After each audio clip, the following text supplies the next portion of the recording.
I start each morning with the Mass. I went to daily Mass in New York. We had it at 10 a.m. and we'd always have a group of students at the Mass at St. Mark Parish Church, which was right next door on 138th Street in Harlem.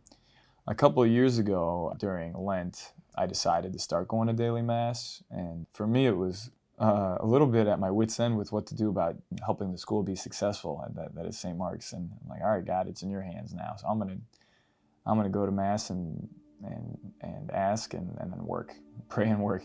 But also I got that from my grandfather.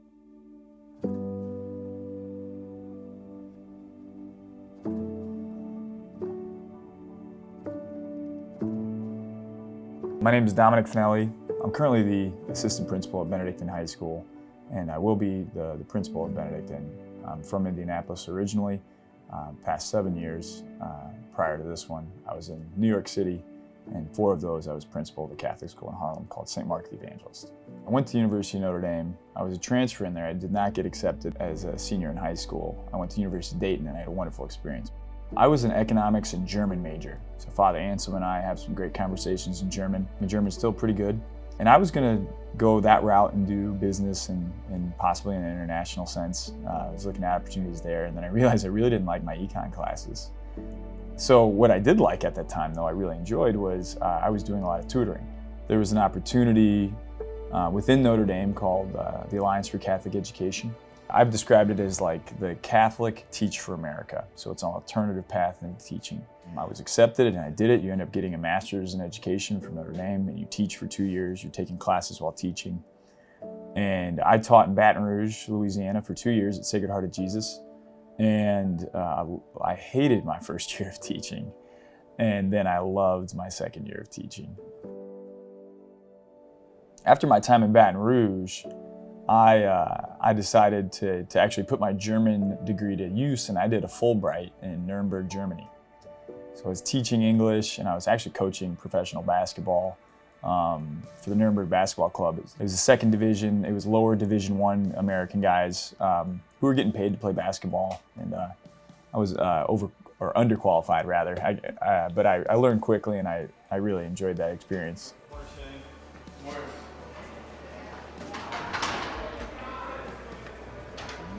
Good morning. Good morning. I kind of looked through the email, but not that well. That's okay. No, it's no big deal. Gotcha. Thank you for that, though. Yeah, I tried to lay out like why one's better than the other. You jumped on it right away, man. I appreciate it. Daily Mass has been great. From there, I typically, if it's not Friday, I come back here and I can get emails done for about like 45 minutes or so, or just get something important done for the day starts. I love to be able to get in and around the whole building between 8 and 8:15. From there, as the year's going on, I usually have a meeting around 8:30 or 9. This year, especially in the last couple months, we've been doing a lot of interviewing, and it's been important to me and to us to bring in faculty, to bring in students throughout that process. It just is the right way to do things. It's a best practice. The reason it's a best practice is virtuously, it's the right thing to do. We believe in our community. We believe in community and stability. And as a Benedictine school with our monastery, that's how you do things. The community, the community to be a part of it. In all humility, I've got blind spots. So I need a variety of people with a variety of different perspectives to point things out. And I find it incredibly helpful.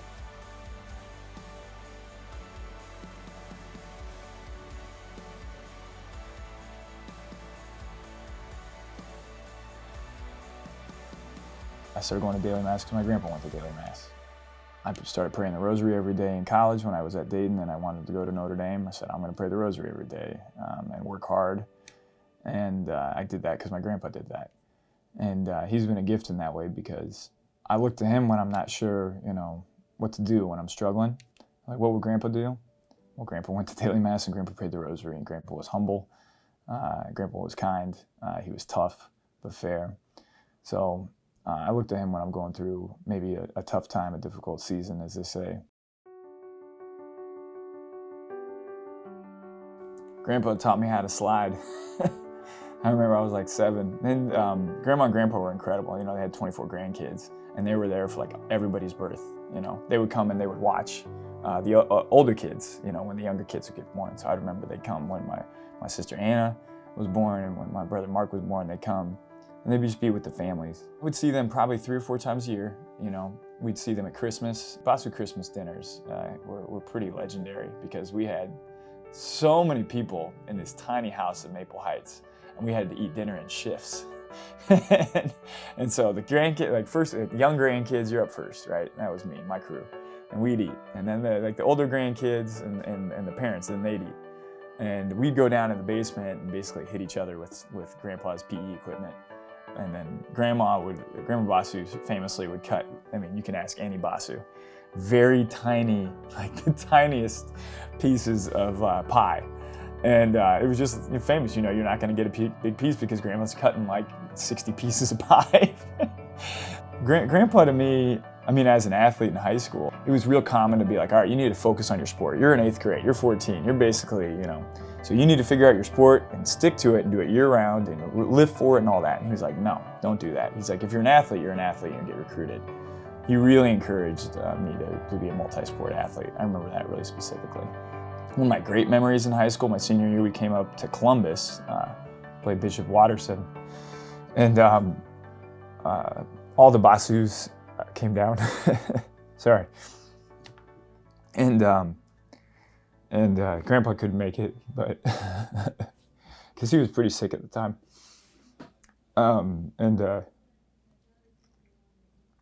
I just need a moment. Take your time.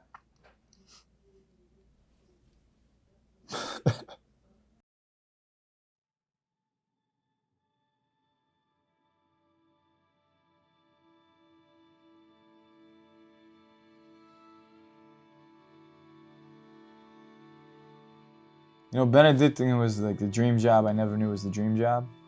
When I was going through some like real tough times in the first couple of years at St. Mark as principal, just it was very difficult. School change is hard, you know, especially hard for a new leader. So I felt purpose, like the hand of God, you know, looking back at it, because it was like, oh, you're being formed for something bigger. Or it would have been summer of 2020. I just started having conversations. It's actually, so Uncle Frank set up the initial conversation. He's like, hey, you know, Dom, I want you to think about this kind of thing. For me, it was great because it was a real connection to Benedictine, where I'd really never been in the building. I'd been outside the building, you know. I'd been to Bossu Field, I'd been here and to the Abbey Chapel, to Bedford to see, in 1994, to see Benedictine play Orlando Pace's team. You know, little did I know that Jarrett Good was on the field. And my cousin Jeff Mahalik was the quarterback. The more I started to think about it, there was a desire to get back to this Midwest space, to get to Cleveland, where I've got aunts, uncles, and cousins, my mother and father, and in Indianapolis. And I loved my school, St. Mark, and I put a ton of work in it. And we'd been through a lot there together, and it was very difficult to leave. There's one place that was going to move me, and it's kind of like a North Star for me, is my family, my grandfather, and Benedictine in that way, because of our connection here. All the Bossus have like a shy smile. They got this shy smile. It's not usually too toothy. I mean, you can see it in my grandfather's wedding day picture with Grandma. They got married in Alameda, California, St. Joseph's, because Grandma's from California. And that's where when Grandpa was getting his master's from Stanford. Some of the best things I know about grandfather are from other people. I always think of the last line of the Terry Pluto article about him that he wrote right when he passed. And he was giving a speech. Terry Pluto was giving a speech. I've never met Terry Pluto, by the way. I'd love to meet him, because we read his articles about Grandpa every year, right around May 5th. But the last line was, you know, I think he was a senior, and he didn't bat too well. He had a bad batting average. And he made a joke about himself. He's been self-deprecating, and he said, it was a great gift of charity to allow me to play. This didn't even happen to me, but it makes me emotional. But Grandpa went up to him. This is what I remember my grandfather for me personally and for others. And this is why he made a difference in people's lives, because he went up to him and he's like, I didn't play you because of charity. I played you because I needed you. And Terry had tears in his eyes when he wrote that. So, you know, to understand Grandpa as like a, you know, just like a guy who went to Mass every day, who was tough. It's not Grandpa at all. Grandpa was thoughtful and caring. And doing that is an act of vulnerability. It's an act of caring. The ability to be somebody who's firm and consistent, but also tender and thoughtful. You know, Grandpa can walk on water in that way.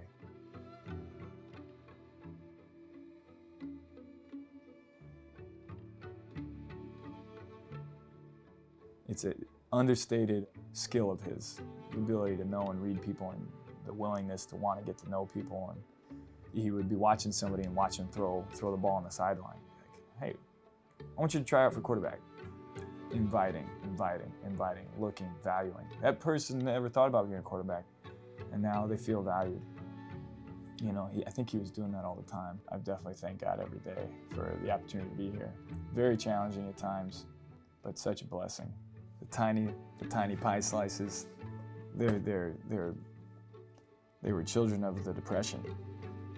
Frugality, you know. Tiny pencils.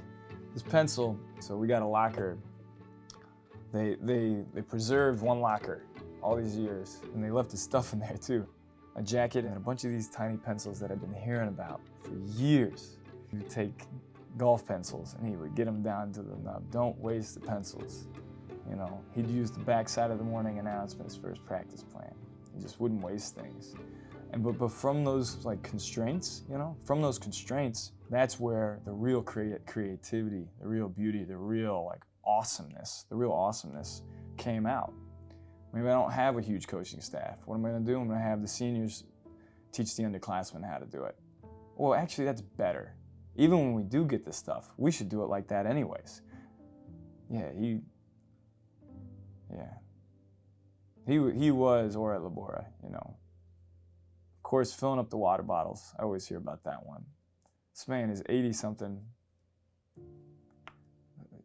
filling up the water bottles, you know. He could have been big time, no problem. Winning his high school football coach in Ohio history in '93. Like, he didn't have to do that, you know. And but it's who he was. He was Ora at Labora, prayer and work. Wasn't about him. He's just here to serve. Grandpa was a servant. When he was about to pass, we got to see him one last time. And I was asked to help lead the rosary for all the cousins. And I led it. I remember him holding the rosaries in his hands. That was the year that I had started praying my rosary every day. That was the year. And it was like the last gift he gave to me. And I remember, you know, he passed and we came to the funeral. And then the gift he gave us all, you know, I'm 18 years old. I see 2,000 people. So many people. Old and young. Show up to his funeral.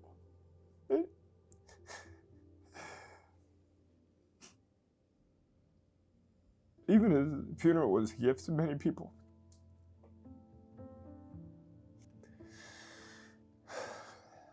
That was January 1, you know, he passed and we had the funeral. And then that June I finished my first year at Dayton. And I got, I'd applied to transfer to Notre Dame. And he graduated from there in 1938. Dad called on a Friday. I was at work, and he's like, hey, we got a package from Notre Dame for you. We've got all the articles written about Grandpa Bossu. I took the letter, and I opened it in front of him.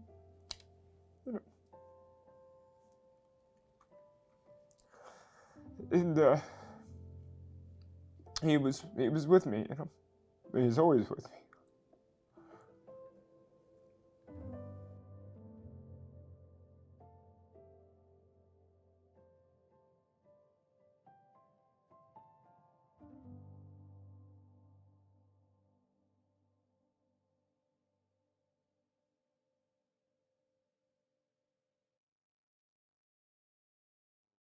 '50th wedding anniversary. Mm-hmm. I'll never forget. We just drank Shirley Temples and wrestled each other, all the young cousins, and we're wearing shirts and ties. And it was a special day, but one of the gifts that the kids, my aunts and uncles, my mom and dad, what they got for Grandma and Grandpa was they're all like, all right, this summer we're all gonna go to the Outer Banks and we're gonna pile in. All of us gonna pile into a couple of houses near the beach, and we're gonna do it. We all went. We had so much fun that we went back the next year, and then the next year, and like through the years, there's sometimes somebody could make it, and we started growing up, people going off to college. We did it for like 12 years. And it was just, it's one of the reasons why we're so close, apart from, the holidays, is every summer we take a week and go out to North Carolina, the Outer Banks. Grandpa, being Grandpa, organized the Beach Olympics. And they'd be always on the last day before we left. And he'd split us into teams, and then we had there was relay races, and you get the smallest kids, who were my two siblings, because we were the youngest grandkids. And it was like, all right, fastest team to bury the small kid.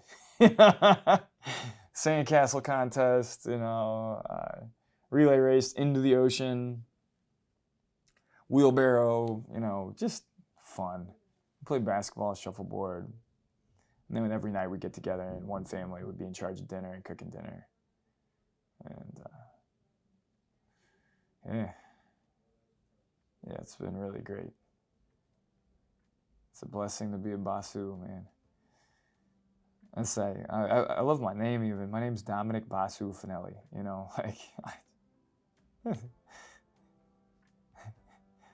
I'm Italian.